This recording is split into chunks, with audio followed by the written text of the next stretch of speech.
SMEs are bedrock of the global economy, how they're fundamentally important to everything about the economic success of every country that we look at.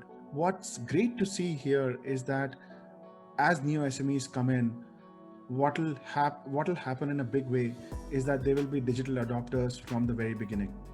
I'd like the panelists to sort of comment on some of the areas of resilience that they have seen and how you've sort of been able to improve your business processes, maybe enter into new areas and help strengthen your business. What we really started to focus on was the change in the consumer journey and understanding against verticalization.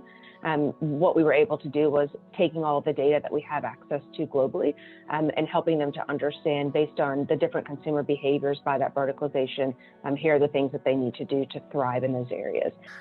And so for us, we were trying to understand what was the customer, so what was the merchant, what businesses thinking about, and they were all, okay, maybe we can do deliveries, maybe we can send our food to our customers. And so this was not going to be sustainable for the majority of businesses. We decided to build the technology that automated that whole process. So all the restaurant had to focus on was connecting to their customers. So it kind of like really changed the game in terms of that delivery space, because restaurants started to believe that they can actually take ownership again of that portion of their business. So in the logistics space, at least from what we are observing so far, is that there are many different players of varying sizes across the different verticals, right? You're looking at not just smaller players, but also players of bigger sizes like Quantum, Singpost, and stuff like that.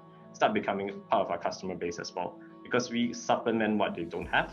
And as a virtue of that, they supplement what we don't have, because naturally we are very asset-light in nature. I want to hear, one or maybe two things from your perspective of what you think will happen in the years to come. What are some of the changes you will see in the SME world? You see, there's this information overload, there's hyper efficiency.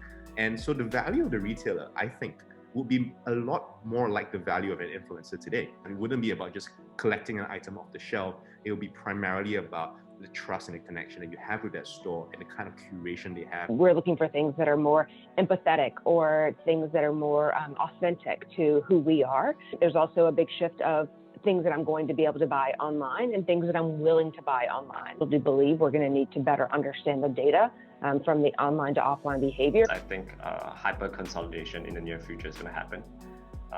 Not just from a product offering standpoint, but also from a value chain, front and back end standpoint as well. It's no longer sufficient to be just good in one thing. You need to be good in 2, 3, 4 things, for example. What's the next baseline for everyone to compete?